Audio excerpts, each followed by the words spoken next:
Pergunto-me, o que somos nós nesse momento? Juízes ou políticos?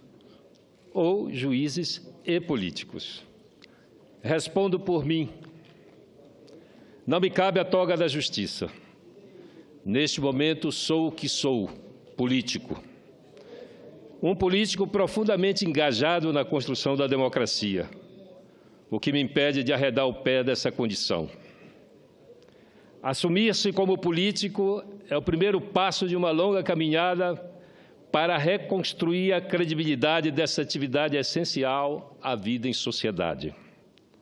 A política é o amálgama das demais atividades humanas. Sem o mínimo de coesão, a sociedade se desintegra-se.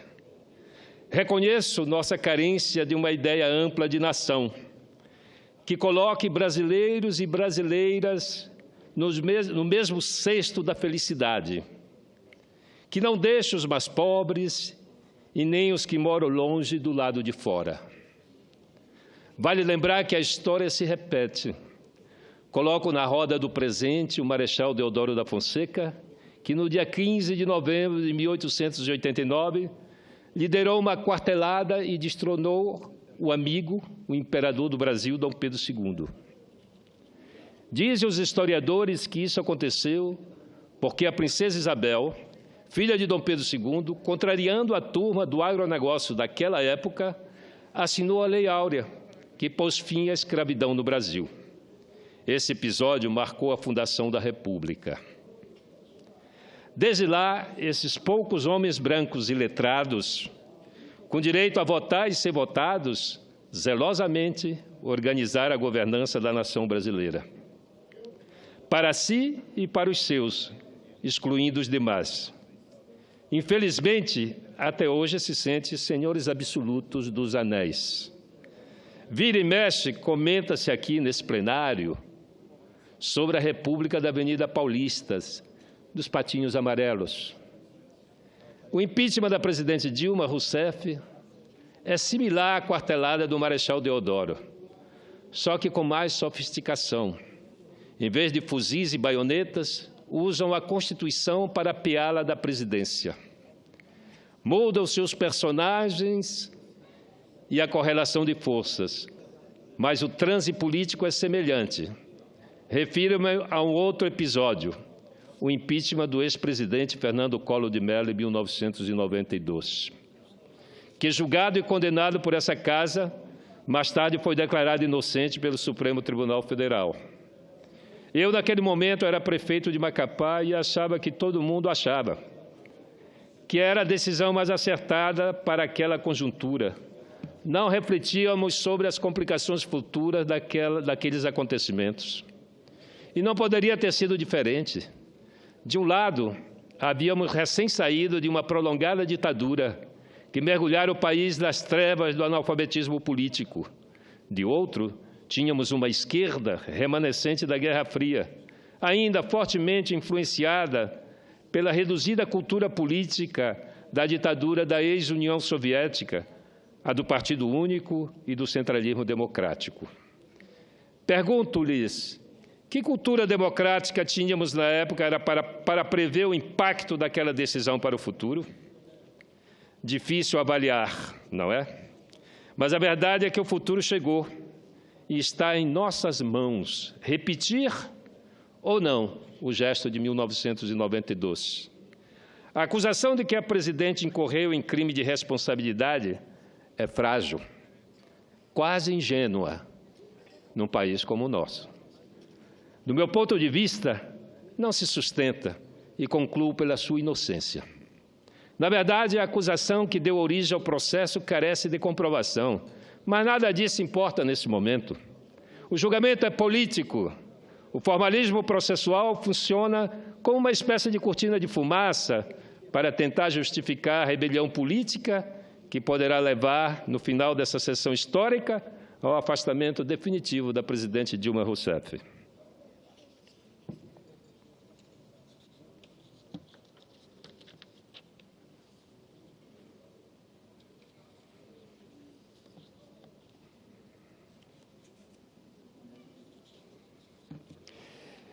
Estou a cavalheiro para votar contra o impeachment, pois não tive qualquer participação nos governos do PT e PMDB liderado pela presidente Dilma.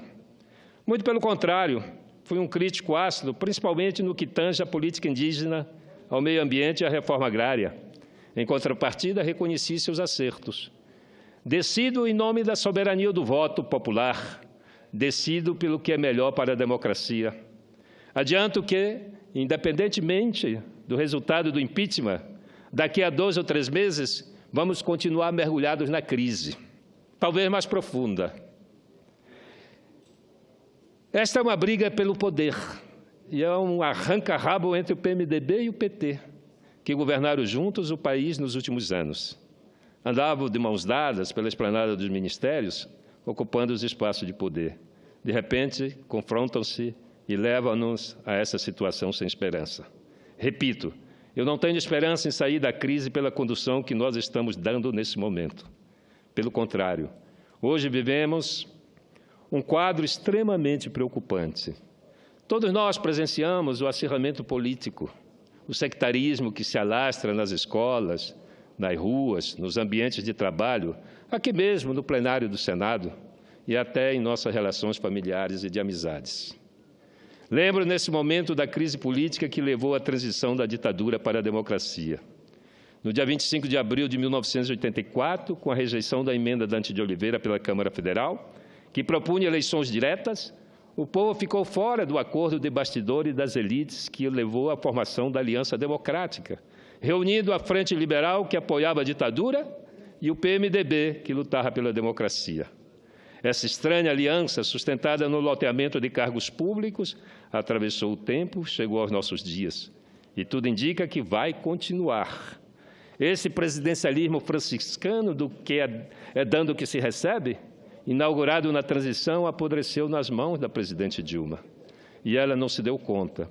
E o vice-presidente Michel Temer, tudo indica, não aprendeu a lição. Não posso deixar de lhes falar de uma doença congênita das instituições públicas brasileiras, a corrupção. Sobretudo, quero falar de como combatê-la. Temos leis que nos permitem acompanhar e controlar os gastos públicos com muita eficiência. Entre outras, cito a Lei Complementar número 131 de 2009, de minha autoria. Portanto, temos à nossa disposição um verdadeiro antídoto contra a corrupção. Mas não basta a lei, é preciso que você, cidadão, você que nos acompanha nesse momento dramático da vida política brasileira, é preciso que você, cidadão, se mobilize e se organize para exercer o controle social. A criação dos portais de transparência de todos os entes federados foi o primeiro passo. Vivemos hoje a era da tecnologia da informação e da comunicação, em que toda a informação sobre os mais diversos assuntos está à distância de um clique, disponível a qualquer hora e em qualquer lugar. Hoje, graças às redes sociais, essa ferramenta digital começa a ser utilizada pelos cidadãos para o acompanhamento e controle social da execução dos orçamentos públicos. Vivemos novos tempos da participação popular. Por fim, repito o que venho falando desde março. O impeachment, na verdade, não resolve a crise. Insisto, na construção de uma saída negociada e pactuada. Essa saída é chamar um plebiscito para que o povo decida se quer uma eleição para eleger um presidente transitório com mandato até 2018. Precisamos do povo como juiz, mediador e árbitro definitivo dessa crise. Por uma simples razão, estamos numa sinuca de bico.